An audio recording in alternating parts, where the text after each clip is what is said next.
روئے زمین کا سب سے بڑا فاجر انسان فرعون ہے، جس نے تکبر اور غرور کیا، اللہ تعالیٰ کی نافرمانی کی، زمین میں فساد پھیلایا اور خود کو نعوذ باللہ اللہ کا درجہ دیا۔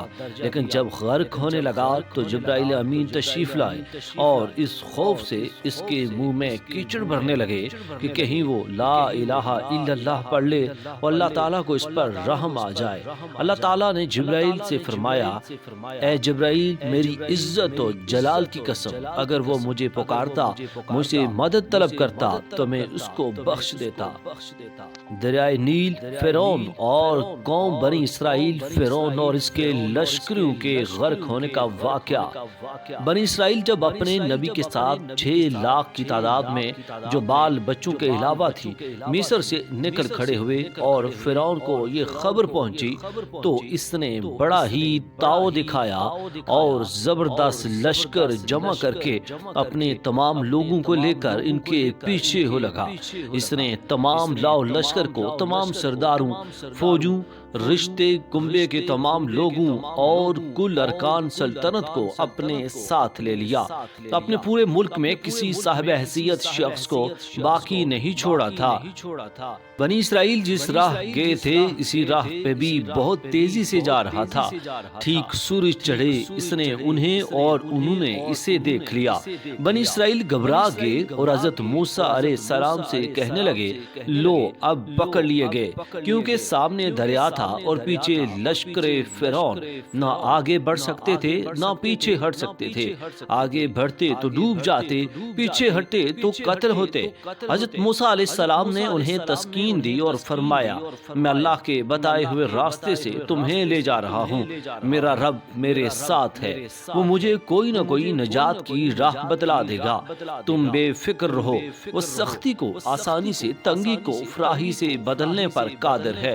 اسی وقت وہی ربانی آئی کہ اپنی لکڑی دریا پر مار دے۔ آپ نے یہی کیا۔ اس وقت پانی پھٹ گیا، راستے دے دیے اور پہاڑوں کی طرح پانی کھڑا ہو گیا۔ ان کے 12 قبیلے تھے، 12 راستے دریا میں بن گئے۔ تیز اور سوکھی ہوائیں چل پڑی جس نے راستے خشک کر دیے۔ اب نہ تو فرعونیوں کے ہاتھوں میں گرفتار ہونے کا کھٹکا رہا، نہ پانی میں ڈوب جانے کا۔ ساتھ ہی قدرت نے پانی کی دیواروں میں تاک اور سوراخ بنا دیے کہ ہر قبیلہ دوسرے قبیلے کو بھی دیکھ سکے، تاکہ دل میں یہ خدشہ بھی نہ رہے کہ کہیں وہ ڈوب نہ گیا ہو۔ بنو اسرائیل ان راستوں سے جانے لگے اور دریا پار اتر گئے۔ انہیں پار ہوتے ہوئے فرعونی دیکھ رہے تھے۔ جب یہ سب کے سب اس کنارے پہنچ گئے، اب لشکر فرعون بڑھا اور سب کے سب دریا میں اتر گئے۔ ان کی تعداد کا اندازہ اس سے ہو سکتا ہے کہ ان کے پاس 1 لاکھ گھوڑے تو صرف سیاہ رنگ کے تھے، جو باقی رنگ کے تھے ان کی تعداد کا خیال کر لیجئے۔ فرعون بڑا کائیں تھا، دل سے حضرت موسیٰ علیہ السلام کی صداقت جانتا تھا، اسی کے رنگ دیکھ کر یقین ہو چکا تھا۔ یہ بھی بنی اسرائیل کی غیبی تائید ہوئی ہے، وہ چاہتا تھا کہ یہاں سے واپس لوٹ جائے، لیکن حضرت موسیٰ علیہ السلام کی دعا قبول ہو چکی تھی، قدرت کا قلم چل چکا تھا۔ اسی وقت حضرت جبرائیل علیہ السلام گھوڑے پر سوار آگے، ان کے جانور کے پیچھے فرعون کا گھوڑا لگ گیا۔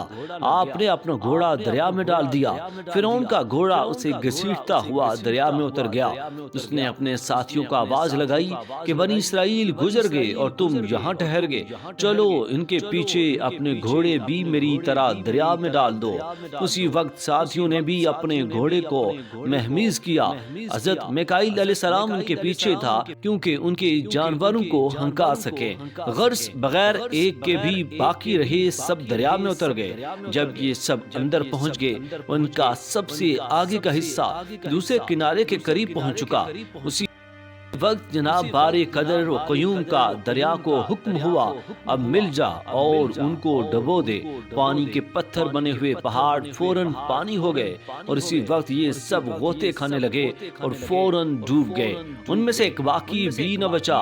پانی کی موجوں نے انہیں اوپر تلے کر کے ان کے جوڑ جوڑ الگ کر دیے۔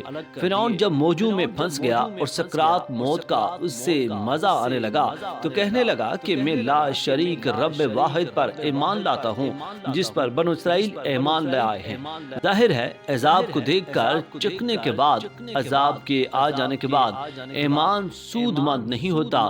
اللہ تعالیٰ اس بات کو فرما چکا ہے اور یہ قاعدہ جاری کر چکا ہے۔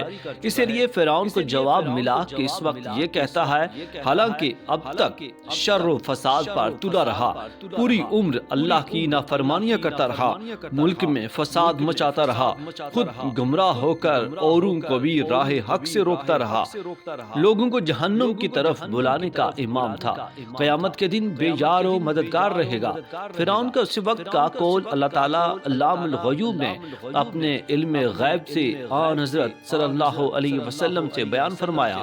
حضور صلی اللہ علیہ وسلم فرماتے ہیں کہ اس واقعے کی خبر دیتے وقت جبرائیل علیہ السلام نے مجھ سے فرمایا کہ کاش آپ اس وقت ہوتے اور دیکھتے کہ میں اس کے منہ میں کیچڑ ٹھونس رہا تھا، اس خیال سے کہ کہیں اس کی بات پوری ہونے پر اللہ کی رحمت اس کی دستگیری نہ کر لے۔ ابن عباس فرماتے ہیں ڈوبتے وقت فرعون نے شہادت کی انگلی آسمان کی طرف اٹھا کر اپنے ایمان کا اقرار کرنا شروع کیا، جس پر جبرائیل علیہ السلام نے اس کے منہ میں مٹی بھرنی شروع کر دی۔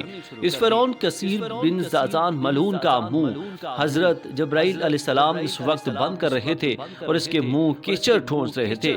واللہ العلم کہتے ہیں کہ بعض بنی اسرائیل کو فرعون کی موت میں شک پیدا ہو گیا تھا، اس لیے اللہ تعالیٰ نے دریا کو حکم دیا اس کی لاش بلند ٹیلے پر خشکی میں ڈال دے تاکہ یہ اپنی آنکھوں سے دیکھ لیں اور ان کا معائنہ کر لیں۔ چنانچہ اس کا جسم ماں اس کے لباس کی خشکی پر ڈال دیا گیا تاکہ بنی اسرائیل کو معلوم ہو جائے، ان کے لیے نشانی اور عبرت بن جائے، اور وہ جان لیں کہ غضب الہی کو کوئی چیز دفع نہیں کر سکتی۔